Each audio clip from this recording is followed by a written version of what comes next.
This is the J. Scott Outdoors podcast on Western big game hunting and fishing, brought to you by GoHunt.com Insider. Research faster, hunt more. Go to GoHunt.com/insider and join today. I'm your host, Jay Scott, and I live and breathe hunting and fishing, spending half the year in the field experiencing God's creation. I hope you'll enjoy hearing about our adventures.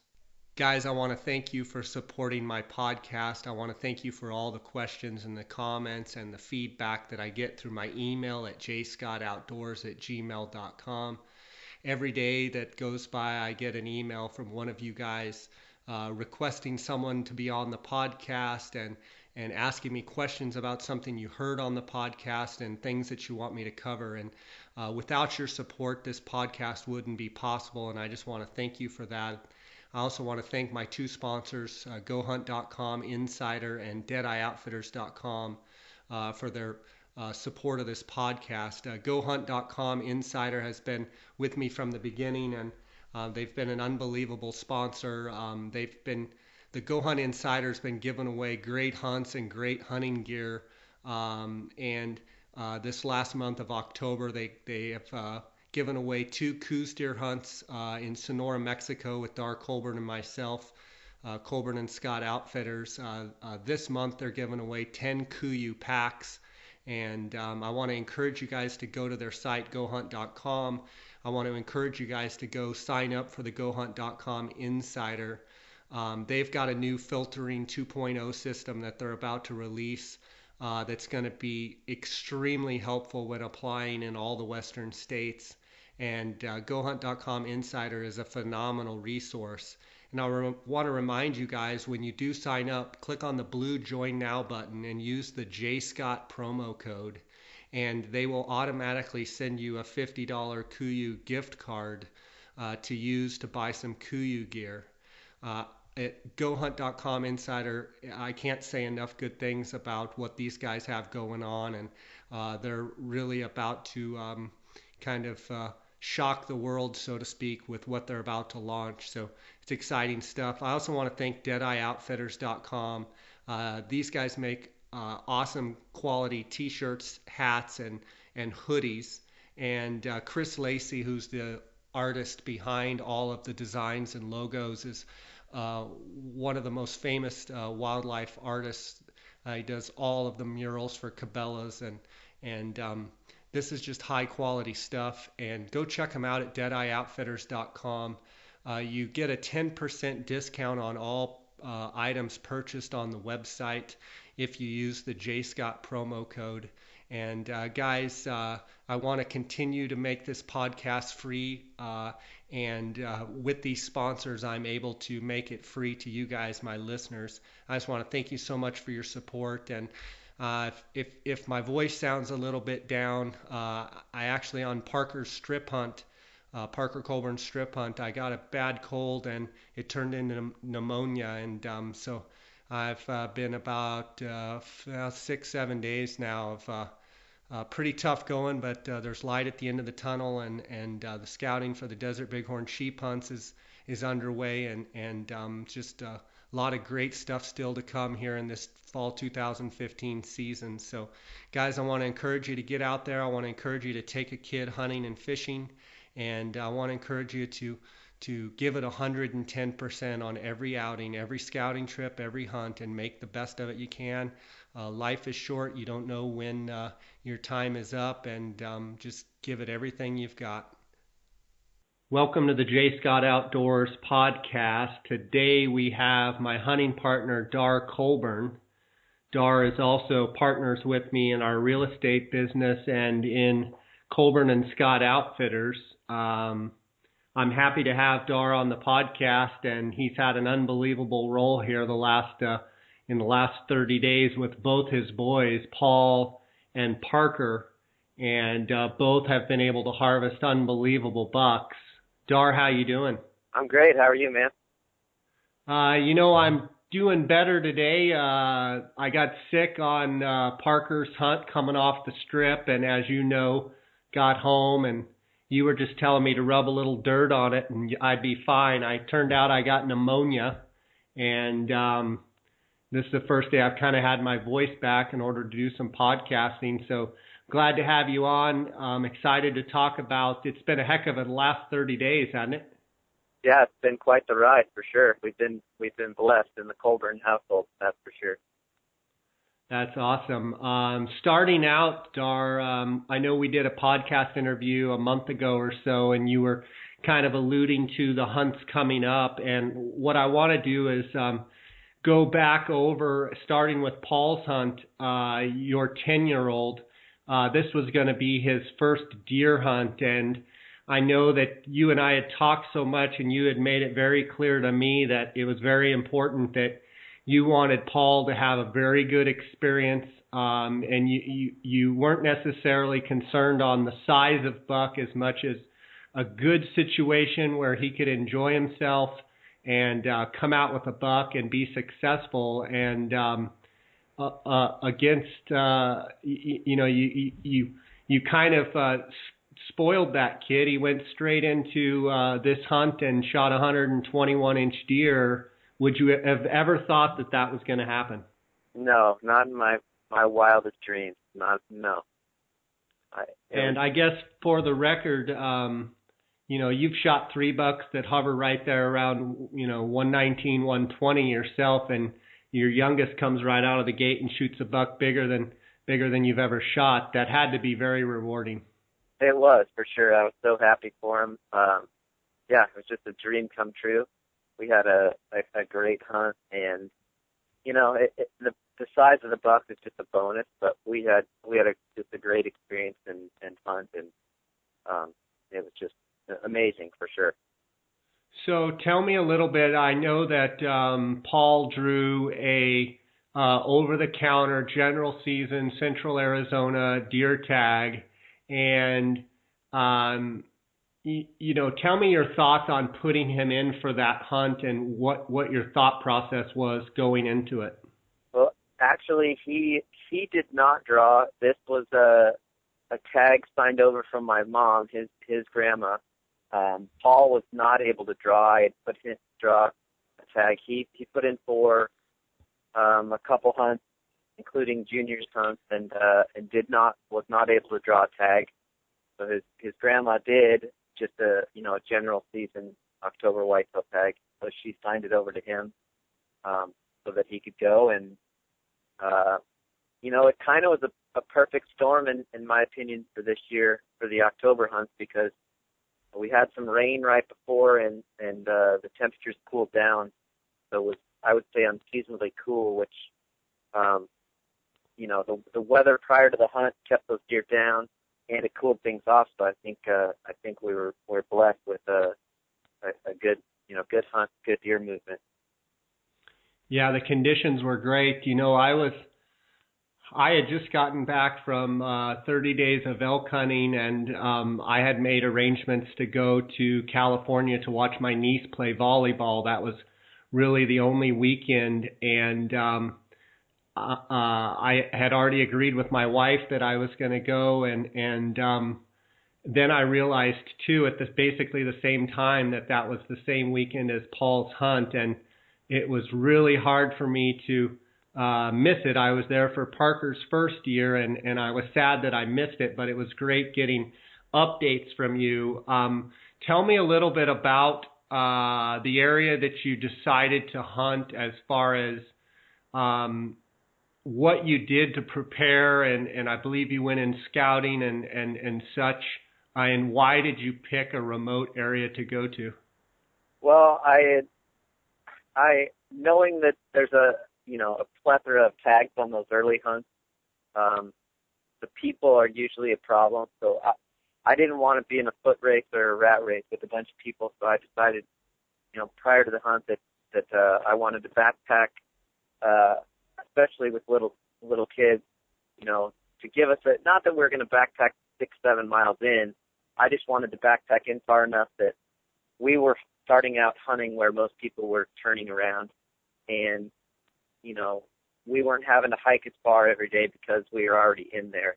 And I thought the boys would be basically less worn out once we got in there and have a more enjoyable hunt.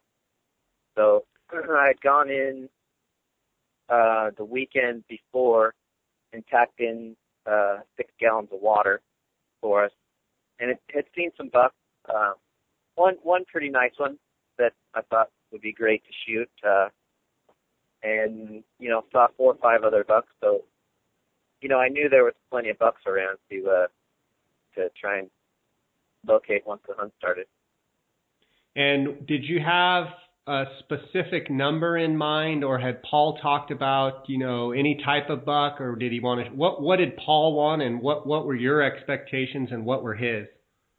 I wanted him to just shoot a buck. His expectations were he wanted to beat his brother's first deer. He wanted a bigger buck than his brother had shot. And so, brotherly competition is pretty stiff to the family, and so that was his goal. He wanted to beat his brother's first buck. So. And Parker's buck was what, a 91 or 2-inch buck or something? Yeah, something like that. So I'm sure when he said that, you probably rolled your eyes and were thinking, "Oh, great! I got a couple of trophy hunters on my hands here."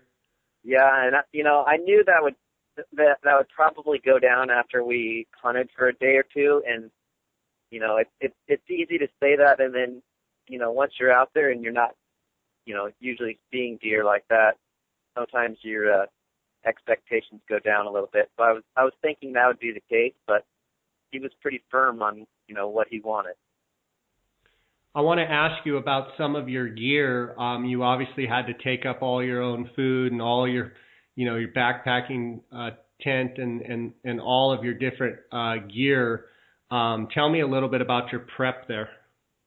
Well, like I said, I took the water in the weekend before, so that was quite a bit of weight, and we were in there about 2.5 miles is where our base camp was, on a big ridge that basically would give us a really good view to the north and south of several different canyons. So I just figured if the boys could carry their stuff and get into that spot, we wouldn't have to move around very far from there. So that was kind of my idea, was get up on this high ridge, have a hard hike to start with, but once we got in there, we wouldn't have to kill ourselves every day. We could glass a lot of country from where we were. Did you take all lightweight sleeping bags and thermarests, or what kind of air mattresses were you taking? What did you use? Yeah, we had. I told the boys beforehand that they were each going to have to carry their own stuff. So each Parker went with us, who's 13, and then Paul, who's 10. So they each carried their own sleeping bag, thermarest, pad, sleep on, and then we split up. I believe Parker carried the tent, and Paul, I believe, carried the stove and the fuel for the stove. So I believe we weighed Paul's pack, and it was 25 to 26 pounds, and then Parker's was about a little over 30. Now, keep in mind, Paul only weighs probably what? Yeah, 90 pounds? Yeah, he's probably 70 pounds soaking wet. So he had a pretty good load, but I carried the gun, I carried my optic spotting scope. I did carry Paul's tripod for him. Then Parker had his binos and tripod. So they each had their tripod also. And so they both had trekking poles as well as you did as well. So you guys, you got them out of school and you made the ascent to camp? Yeah, they actually had a half day of school, so I picked them up at 12, and then we went home, and basically the truck was loaded and headed out, and we started hiking at probably about 3:30 in the afternoon, I would guess, and it took us 2 to 2.5 hours to get up to where we were going to camp. So it wasn't terrible, but it wasn't it wasn't easy either. Definitely, by the time you got there, you guys were ready to make camp and go to bed? Yeah, essentially we didn't even, I think I glassed a little bit right at dark and saw a couple deer, but just enough time to get our tent set up, kind of get our stuff out of our packs and laid out, get a mountain house made. We did big 1 gallon Ziplocs for each day of each day's food was in a 1 gallon Ziploc, so we, kind of showed them how to lay out your food for 3 days, so you know what you can eat each day. You don't eat it all at the beginning. We made made mountain houses and went to bed. There wasn't much to do, So you guys are basically camped up on a high ridge where in the morning all you have to do is basically walk left or walk right and you can see off the other side, not on the roadside, kind of basically your idea was to look into new country, is that right? Yeah, we're looking into country that there's not roads in. And the other thing is that where we were starting, most guys, even if they're back glassing, aren't going to be able to see up far enough where we're starting. So, with 15 power binoculars or even 30s, it's just a little bit too far to look, if that makes sense. I kind of felt we were back in there in country that just doesn't get necessarily hunted as hard. Whereas someone leaving the next morning before daylight, you're going to be camped about where they're played out by the time they finally get there. They're not wanting to walk another 2 hours up and across over into another basin. You're kind of at the extent of where day hunters are played out at. Exactly. Yeah. And so, Darr, when you said you hauled water up there, I wanted to ask you your advice for people on hauling water. Do you find it's better to take, big 2.5 gallon plastic bottles, or are you taking 1 gallons? What's kind of your plan of attack there? Well, I had each. I had each of those. I had a 2.5 gallon, if I remember right. 2.5 gallon, the square jugs with a little spout on them, and then I had 3 1 gallon jugs. And my experience, the 1 gallon jugs are a little bit heavier, but the plastic in some of those is a little more durable. I have had the 2.5 gallon spring leak in my pack before. So, it just depends how rough you're going to be on the water. If you're riding in a Ranger for an hour before you're hiking, it might be better to get the 1 gallon jug. Yeah. One thing I think too about the 1 gallon jugs, you and I have used them before, where if from that camp, if you're going to be going somewhere, you could always throw a 1 gallon in with you and then move it up the ridge and at least have some water, maybe a mile up the ridge where you don't have to come all the way back to camp if something were to happen. Exactly. Yep. And that was definitely in my thought process as well. That's why I didn't do 2 of the 2.5 galloners. I took some of the 1 galloners in case we wanted to bike out even farther up the mountain. And so, Darr, back when you were young in high school and hunting on your own at a very early age, you did a lot of backpack hunts as well. So, not much older than Parker, you were going on your own with your friend backpacking as well. So it was almost like you were going back to the way you started hunting. Yeah, definitely. And there's just something about the experience when you're backpacking. You're just out away from it all, and everything you have is on your back. It just, I don't know. It's a neat experience for sure. It adds something to the hunt. It's definitely not necessarily on every hunt, but sometimes, I just felt that with so many tags and so much pressure, this would give us an opportunity to get away from it a little bit and hopefully have a better first hunt experience. So opening morning comes, the alarm goes off. Why don't you walk me through the day's events? Yeah, so we got up, we had our oatmeal and raisins and for breakfast, and we walked. It was probably 300 or 400 yards. We walked over to a point, started glassing, and immediately, basically right where I'd seen the pretty nice buck scouting, I I I think it was actually Parker glassed up the bucks that were with the nice buck, glassed them all up, and there was another group of hunters sitting down there looking at them, and the bigger buck I'd seen was not with them. So and the bigger buck being 95, maybe 100-inch type buck. Correct. Yeah. Was not with that group of deer. So the bachelor herd had broken up, or you at least hadn't spotted the better buck. Yeah, no. The funny thing is, all four of the bucks, there's 5 bucks I saw the weekend before. They were all together, and the same 4 bucks were together. I just couldn't never see the bigger one. So I don't know if he was there, and I just didn't see him, or he had gone off on his own. I'm not really sure, but those guys were looking at him, and they ended up kind of boogering them. So that was a little disheartening. Here it is, first light, and we're glassing up deer, and there's hunters down below. But that's how it goes on public land for sure. So then you guys just kept glassing that morning. How did things unfold? Yeah, so we kept glassing, moving back and forth on this knob, mainly looking to the north of our camp, and finally it was probably 10:30. The guys we could see were on across the canyon from us, and they had worked their way all the way up pretty much to even with us almost.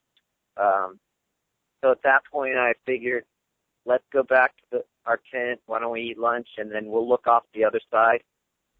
And so that's what we did. It was about 10:30. We had seen, I want to say we saw 4 bucks that morning, and I don't know, a handful of does.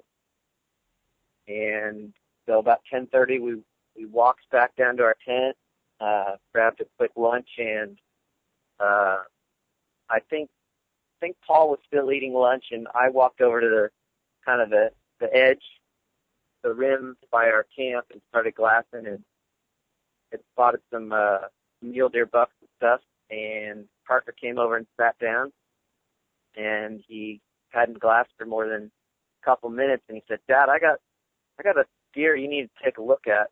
Looks like a buck."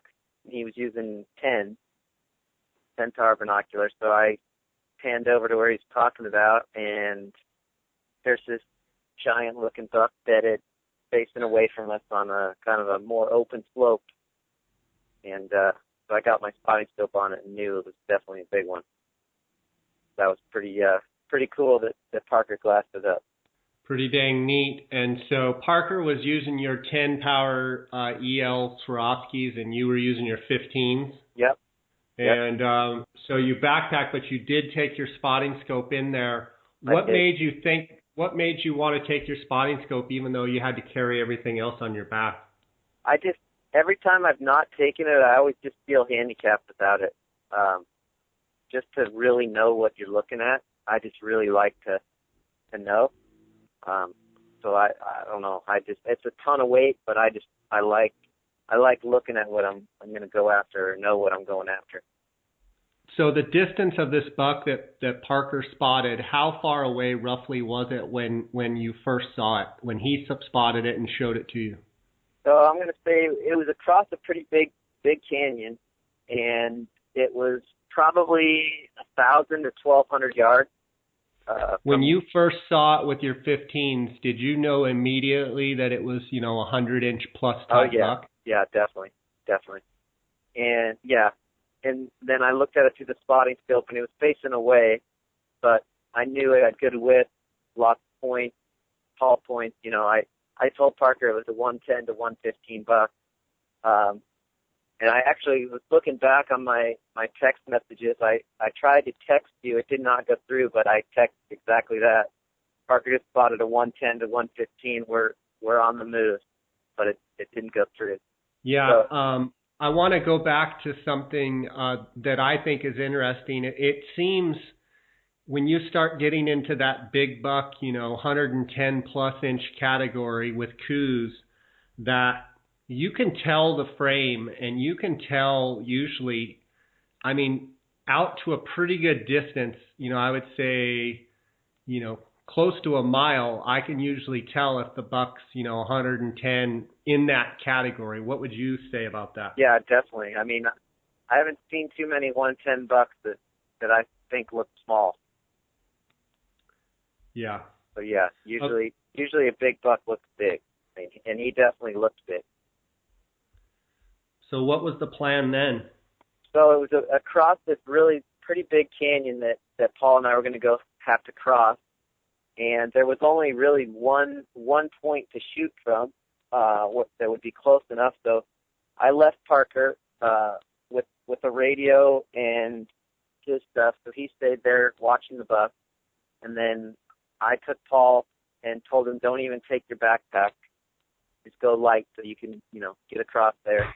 So he took, I believe, just his trekking pole, and I carried the gun in my pack, and we crossed over this big canyon, and the wind was good, everything was great, crossed up there, got to the knob I wanted to get to shoot from, and as I'm taking my pack off, I feel the wind hit me in the back of the head, and I look up, and the buck is up and flagging going up the hill.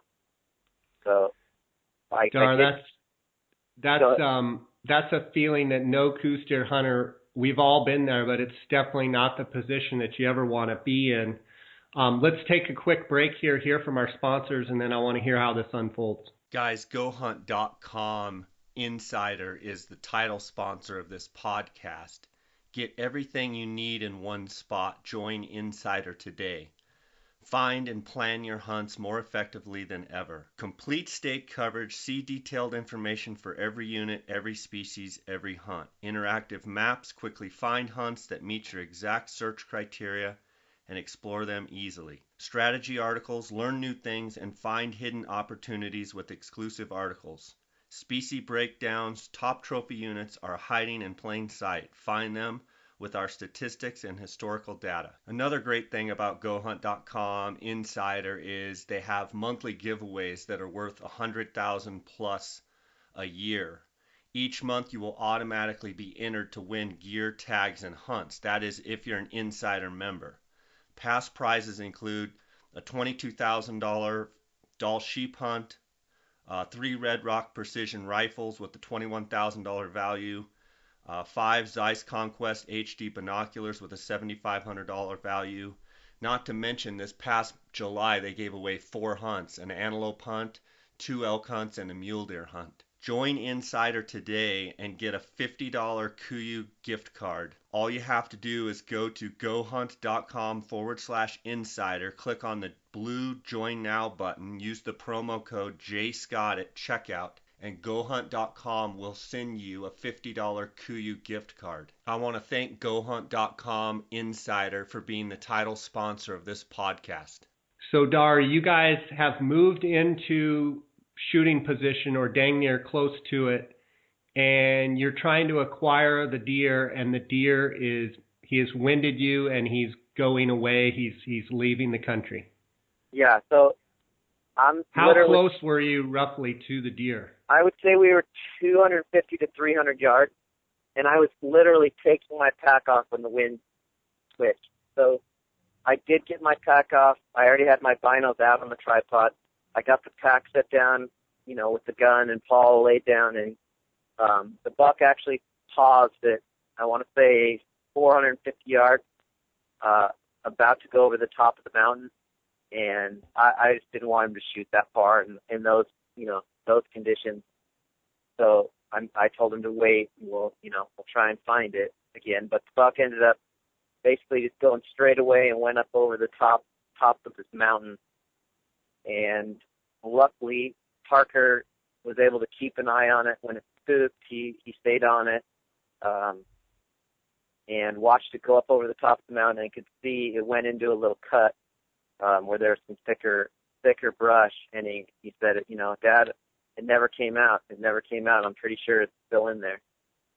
So Paul and I had to pack up and cross another big canyon, and We did. We packed up, crossed the canyon and another canyon, and went up the backside of a ridge and kind of the buck had gone over the top and was in kind of on the backside of a mountain. It was an east-facing slope. So I kind of had the feeling that being an October hunt, that deer, that side of the canyon was going to be shaded in the afternoon, and he probably just went up over the top and bedded down in there. And that's kind of what Parker had told me. He thought it went in there and bedded. And I want to go back to a couple things here. First is, you and I typically try and never get inside of 300 yards of a deer that we want to kill. It sounds like you were in that 250 to 275, under 300 yards, and it's amazing how when you get inside that zone, lots of bad things can happen. Do you think he heard you, or do you think he winded you? No, I guarantee you he winded me. There's no way he heard us. We came up the backside of a knob that there's just no way he would have heard us or seen us. But the wind definitely swirled and hit me right in the back of the neck.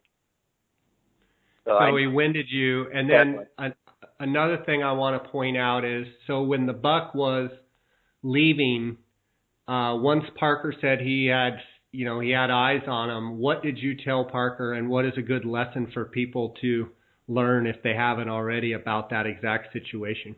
Well, I didn't have to tell him much because he's hunted with me enough that I've got him trained pretty good. But I did tell him, don't take your eyes off of him and stay on him, and he did. I was pretty proud of him. He did an amazing job keeping track of him and watching where he went.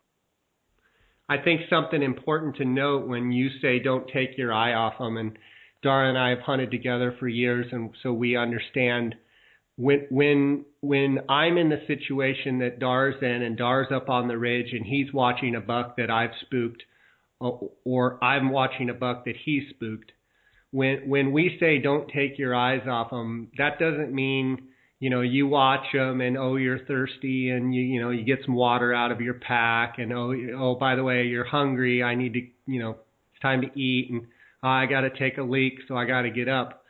In that situation, we have found that being a good hunting partner, when we say do not take your eye off a buck, that means do not take your eye off the buck for any reason.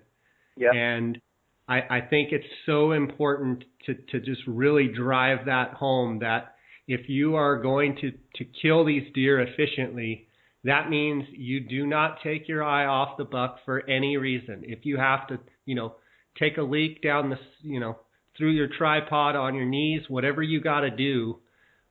If you've got to get a drink, you keep your eyes in your binos and you reach for your water, but you do not leave your post, you do not leave your position, and you do not leave the buck. Yep, definitely. Okay, so Parker's got the buck, and you guys are repositioning over onto another ridge, which is going to give you a vantage across the canyon to shoot where the deer's at. Correct, yeah. So we're going up the backside of a ridge where the deer can't see us, and we're going to top out straight across the canyon from him, level with him, if that makes sense. When you're in that situation, when you're about to top out and you're about to shoot, walk me through the process of how you did it and what you do in that situation. Well, I just want to clarify something too. Parker had seen a buck go into a little thicket, but he could not see the buck. But he told me several times, Dad, I don't think the buck came out. I watched his head started to come out, and then it went back in, and I think he's in there bedded. So he didn't have the buck, but we were pretty sure the time of day, being 11 o'clock, 11:30, and what had happened, that he had just gone in there and bedded down. So we were fairly confident he was still in there. I think what's important to add is, in that situation, when you see a thicket where a buck's bedded, it is important to keep that in the center of your binos, and then be watching the air, what I call the air around the thicket, or the open areas. Anywhere where that buck can get out, you want to be able to watch And sometimes it means kind of floating your binoculars and kind of scanning left, right, up, down, left, right, up, down, keeping the thicket in your binos. But you do not want that deer to squirt out under any circumstances, so you have to cover all of the exits out of that thicket. Yeah, definitely. And Parker was, he was on the thicket and watching, to make sure nothing came out. So basically, we went up the back side of the ridge. Just before we were going to top out, I had the gun ready.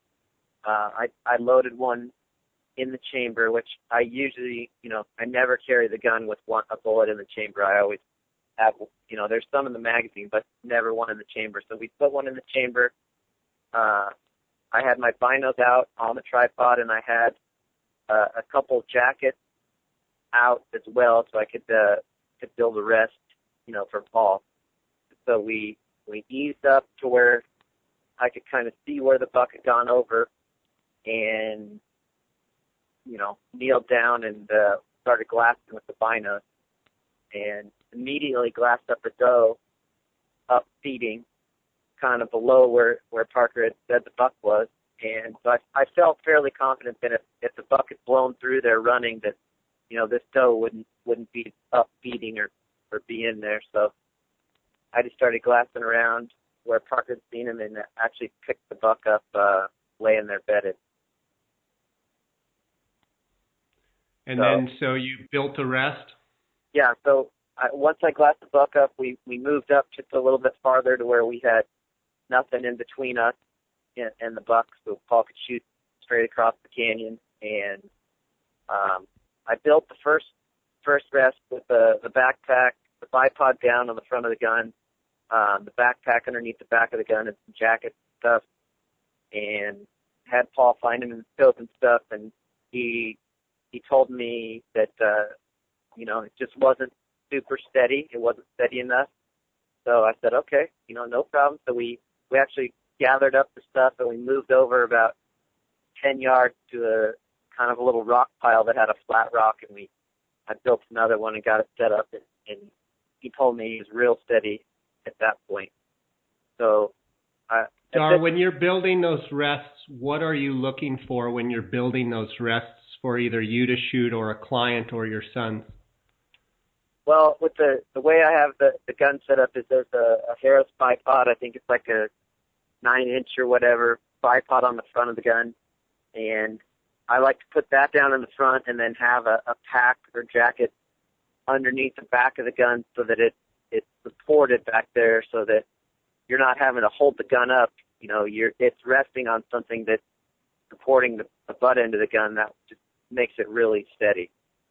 So in other words, if you were to take your hands off of the gun with the jackets and such, you could, in essence, you could take your, not even touching the gun and the crosshairs, still be right on the buck. Yeah, ideally that's what you want, for sure.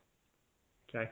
And I one thing I did prior to this hunt is I had my boys out shooting a lot. I mean, they probably shot 200 to 300 rounds out of their guns out to 500 or 600 yards. We shot quite a few times, and so they were pretty comfortable, shooting that far. And before Paul's hunt too, he and I sat down with a couple magazines, hunting magazines, and a Sharpie, and we would go through the magazine, and there'd be a picture of a deer, and I would make him put a black dot, where he would want to hold the crosshairs. So I felt he had a pretty good grasp of, deer anatomy and where he needed to hold. So I got the rest. It was 330 yards, straight across the canyon, not uphill or downhill, just straight shot. He was shooting the Swarovski, I believe, Z5, 3.5 to 18 with the Outdoorsman ballistic turret on there. So we set it to 330, and the buck was laying there. And what gun was he shooting? He was shooting a 6.5 Creedmoor with a 130 grain Nosler Accubon bullet. So we had it sitting there, and the deer had, it was kind of weird the way he was bedded. His back leg was sticking straight out forward, and so his hoof was basically like right below his heart, if that makes sense, his back hoof. So, but I couldn't really see his front leg or shoulder at all. Just the way he was bedded. So Paul and I talked about holding even with the hoof, but halfway up the body. And so he did that, and then I actually unloaded the gun and had him dry fire 4 or 5 times on the buck. Click one off on it with nothing in the gun, so he could practice, squeezing the trigger. So we did that 4 or 5 times, and he told me he was really steady. And so I'm like, okay, well, we'll probably just wait for him to stand up and give us a good shot. And Paul looks right at me and says, I'm really steady, and I don't think I can be that patient. I think I can shoot him now.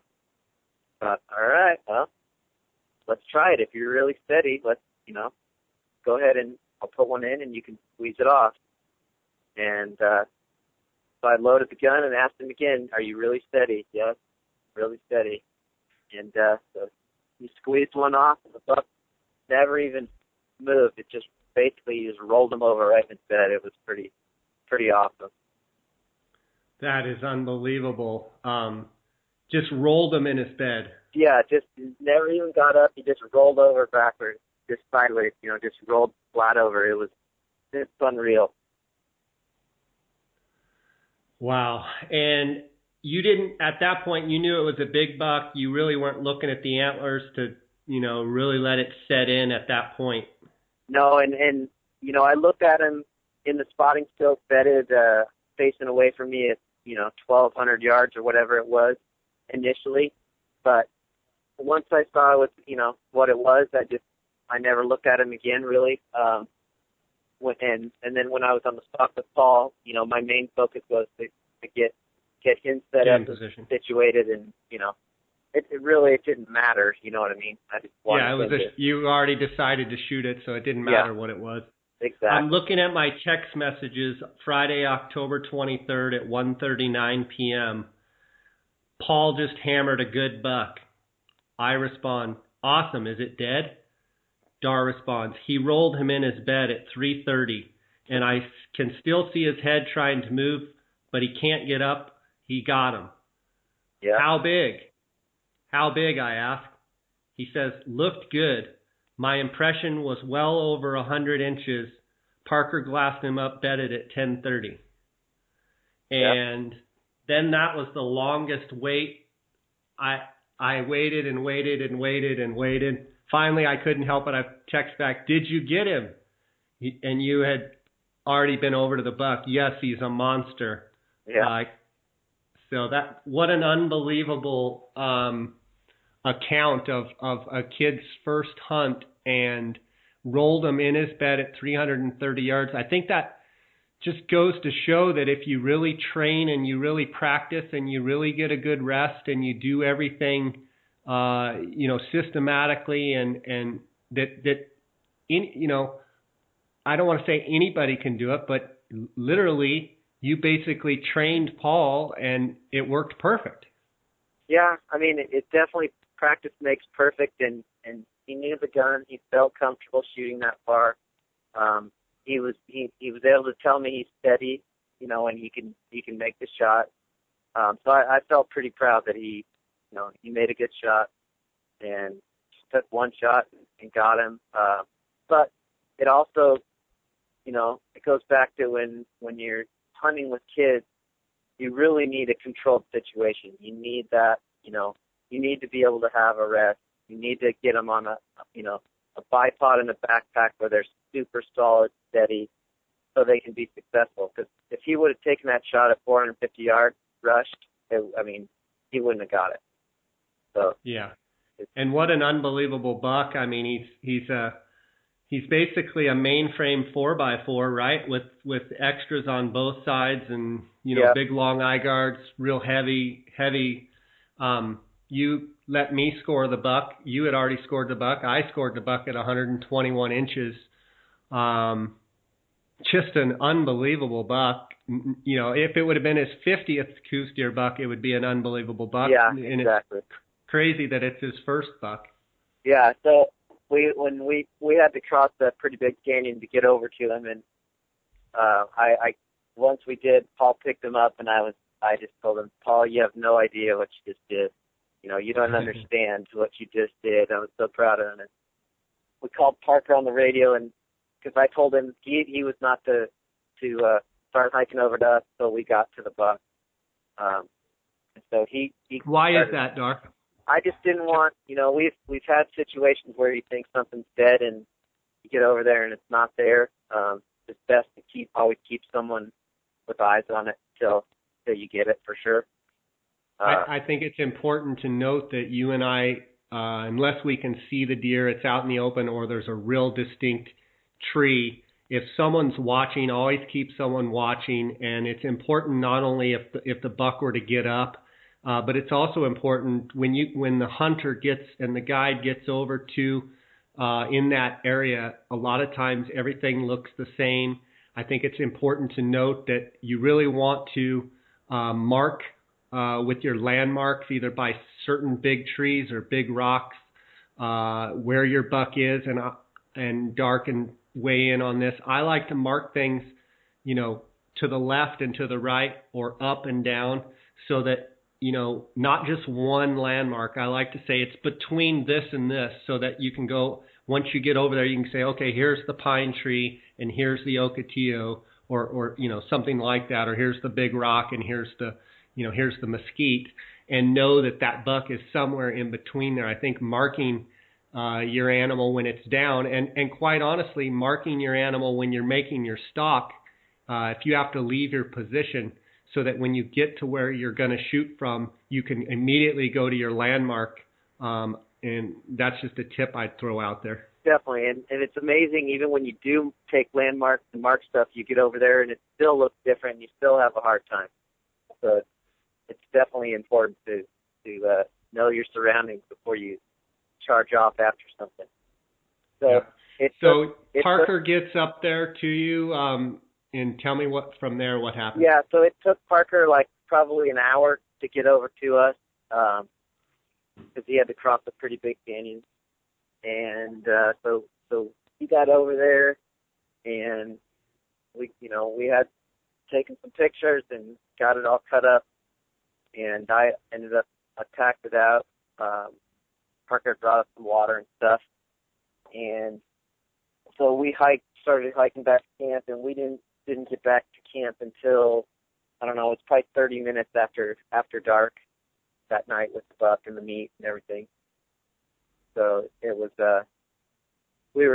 needless to say, we were tired. We had our mountain houses for dinner, and luckily it was really cool out. So I had laid all the meat out and had boned it all out and laid it out on some rocks to cool overnight. And we slept good that night, enjoyed, our time on the mountain, the adventure, and then got up the next morning and packed the meat up and packed our camp up and hiked out. That's awesome. What an incredible experience to share with both of your boys. I know that'll be something that you guys will talk about for a long, long time, and I want to congratulate you on teaching them right and getting them out hunting. I know you've always said it was very important to you that your dad got you out there hunting, and so that you're passing it on to your kids, and I'm sure they'll pass it on to theirs, and I just want to commend you on that. Definitely, I appreciate it. And you know what? One of the biggest takeaways from this hunt for me was, it can happen. You just never know. I mean, this is a general season Coues Deer tag that, you can draw pretty much any year.